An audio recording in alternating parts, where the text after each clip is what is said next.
रामनवमी की कथा। नमस्कार भाइयों बहनों और मित्रों, जय माँ गायत्री। आप सभी का मेरे YouTube चैनल शुभकर माही अष्टों में स्वागत है। आज की इस वीडियो में सुनेंगे रामनवमी की कथा। उससे पहले आप सभी से विनम्र निवेदन है, अगर आप मेरे चैनल पर पहली बार आए हैं तो प्लीज वीडियो को लाइक, चैनल को सब्सक्राइब और वीडियो को ज्यादा से ज्यादा शेयर अवश्य करें, ताकि आपके साथ साथ आपके अपने भी भगवान राम की इस रामनवमी कथा को सुन सकें। पौराणिक कथा के अनुसार रामनवमी के ही दिन त्रेता युग में महाराज दशरथ के घर विष्णु जी के अवतार भगवान श्री राम का जन्म हुआ था। मर्यादा पुरुषोत्तम भगवान राम का जन्म रावण के अंत के लिए इस धरती पर हुआ था। श्री राम को लोग उनके सुशासन, मर्यादित व्यवहार और सदाचार युक्त शासन के लिए याद करते हैं। रामनवमी को भगवान श्री राम का जन्म हुआ था। श्री राम का जन्म चैत्र शुक्ल पक्ष की नवमी और अभिजीत मुहूर्त में हुआ था। श्री तुलसीदास जी कृत रामचरितमानस में ऐसा बताया गया है। नवमी तिथि मधुमास पुनीता, शुक्ल पक्ष अभिजीत भर प्रीता, मध्य दिवस अति शीत न घामा, पावन काल लोक विश्रामा। पवित्र चैत्र का महीना था, नवमी की तिथि थी, शुक्ल पक्ष और भगवान का प्रिय अभिजीत मुहूर्त था। दोपहर का समय था, न बहुत सर्दी थी न बहुत गर्मी थी। वह पवित्र समय सब लोगों को शांति देने वाला था। उसी समय दोपहर 12 बजे समस्त लोगों को शांति देने वाले भगवान श्री राम प्रकट हुए। बोलिए श्री रामचंद्र की जय। भगवान श्री रामचंद्र की जय। इस दिन बड़ी संख्या में श्रद्धालु श्री रामचंद्र जी की जन्मभूमि अयोध्या में आते हैं और प्रातःकाल सरयू नदी में स्नान करके भगवान राम के मंदिर में जाकर भक्ति पूर्वक उनका पूजन अर्चन करते हैं। रामनवमी के दिन जगह जगह रामायण का पाठ होता है। कई जगह भगवान राम, सीता, लक्ष्मण और हनुमान जी की रथ यात्रा भी निकाली जाती है, जिसमें हजारों की संख्या में श्रद्धालु भाग लेते हैं। नारद पुराण के अनुसार रामनवमी के दिन भक्तों को उपवास करना चाहिए। श्री राम जी की पूजा अर्चना करने के बाद ब्राह्मणों को भोजन भी कराना चाहिए और गौ, भूमि, वस्त्र इत्यादि अपने सामर्थ्य के अनुसार दान भी करना चाहिए। इसके बाद भगवान श्री राम की पूजा संपन्न करनी चाहिए। नवमी के दिन प्रातःकाल स्नान करके शुद्ध होकर पूजा गृह में सभी पूजन सामग्री के साथ बैठ जाएं। चौकी अथवा लकड़ी के पट्टे पर लाल वस्त्र बिछाकर उस पर श्री राम जी की 2 भुजाओं वाली मूर्ति स्थापित करना चाहिए। उसके बाद विधि पूर्वक पूजन करके भगवान राम की कथा को सुनना चाहिए। पूरे दिन उपवास रखें और रात्रि में जागरण करना चाहिए। दूसरे दिन प्रातःकाल उठकर स्नान आदि से शुद्ध होकर प्रतिमा की पुनः पूजा करें। घी तथा खीर से 108 आहुतियों से हवन करें। हवन के बाद मूर्ति को ब्राह्मण को दान में दे दें एवं सामर्थ्य अनुसार दक्षिणा भी दें। उसके बाद स्वयं भोजन ग्रहण करना चाहिए। पौराणिक कथा के अनुसार सूर्यवंश में दशरथ नाम के एक राजा थे। उनकी 3 रानियां थीं, कौशल्या, कैकेयी तथा सुमित्रा। लेकिन राजा दशरथ के कोई संतान न थी। गुरु वशिष्ठ की आज्ञा से राजा दशरथ ने पुत्रेष्टि यज्ञ किया, जिसके प्रभाव से तीनों रानियां गर्भवती हुईं और समय आने पर कौशल्या से भगवान राम, कैकेयी से भरत तथा सुमित्रा के शत्रुघ्न और लक्ष्मण को जन्म दिया।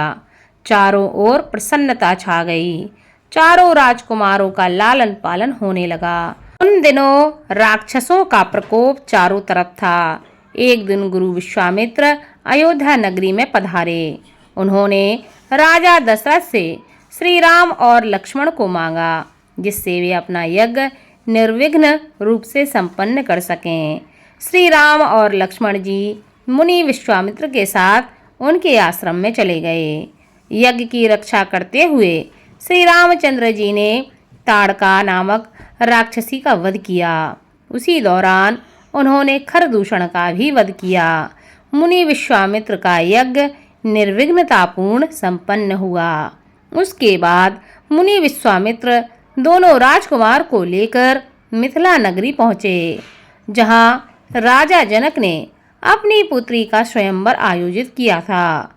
रास्ते में श्री रामचंद्र जी ने पत्थर से बनी हुई अहिल्या को श्राप से मुक्त करवाया। कुछ दिनों बाद दोनों राजकुमार मुनि विश्वामित्र के साथ मिथिला नगरी पहुंच गए। राजा जनक ने अपनी पुत्री सीता के विवाह के लिए एक शर्त रखी थी कि जो भी राजकुमार या राजा शिवजी के धनुष पर प्रत्यंचा चढ़ाएगा, उसी के साथ उनकी पुत्री सीता का विवाह वह करेंगे। दोनों राजकुमार विश्वामित्र के साथ जनक के राजसभा में सीता के स्वयंवर को देखने के लिए गए। प्रतिज्ञा के अनुसार सभी आमंत्रित राजाओं ने शिवजी के धनुष को उठाने की कोशिश की, लेकिन सफल ना हो सके। यह देखकर राजा जनक को बहुत ही निराशा हुई।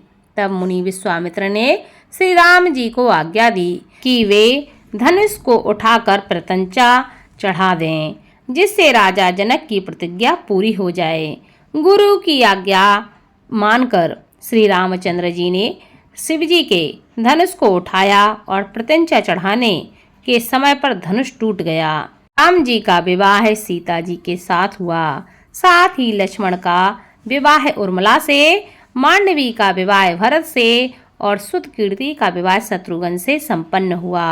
विवाह के कुछ दिनों के पश्चात राजा दशरथ ने श्री रामचंद्र जी के राज्य अभिषेक करने के लिए मुनि से शुभ मुहूर्त निकलवाया। पूरे राज्य में राज्य अभिषेक की तैयारी होने लगी। तभी मंथरा नामक दासी के कहने पर कैकेयी ने राजा दशरथ को अपने कोप भवन में बुलाया। तब राजा दशरथ कैकेयी के पास पहुंचे। तब कैकेयी ने महाराज दशरथ को उनके वचन की याद दिलाई। वो वचन राजा दशरथ ने कैकेयी को युद्ध के समय अपनी सहायता करने के बाद दिया था। उस वचन को याद दिलाते हुए कैकेयी ने कहा, राम के स्थान पर भरत का राज्य अभिषेक और राम को 14 वर्ष का वनवास। यह सुनकर राजा दशरथ मूर्छित हो गए। जब श्री रामचंद्र को पता चला तो वे पिता के वचन को पूरा करने के लिए 14 वर्ष के वनवास को जाने के लिए तैयार हो गए। सीता जी और लक्ष्मण जी भी राम जी के साथ वन को चले गए। इधर पुत्र शोक में राजा दशरथ स्वर्ग को प्राप्त हो गए। भरत और शत्रुघ्न उस समय ननिहाल में थे। जब वे लौट के आए तो अपनी माता कैकेयी का मुँह देखना भी स्वीकार नहीं किया। भरत ने राम जी के पास वन में जाकर लौटने की विनती की, लेकिन पिता के वचन को पूरा करने का वास्ता देकर राम जी ने भरत को लौटने की आज्ञा दी। अब भरत ने श्री राम जी से उनकी खड़ाऊ मांगी, जिससे कि उस खड़ाऊ को राजगद्दी पर रखकर वो राम जी के सेवक के रूप में राज्य की देखभाल कर सकें। इस प्रकार भरत ने 14 वर्ष तक भगवान राम की खड़ायूं को रखकर राज्य की देखभाल की।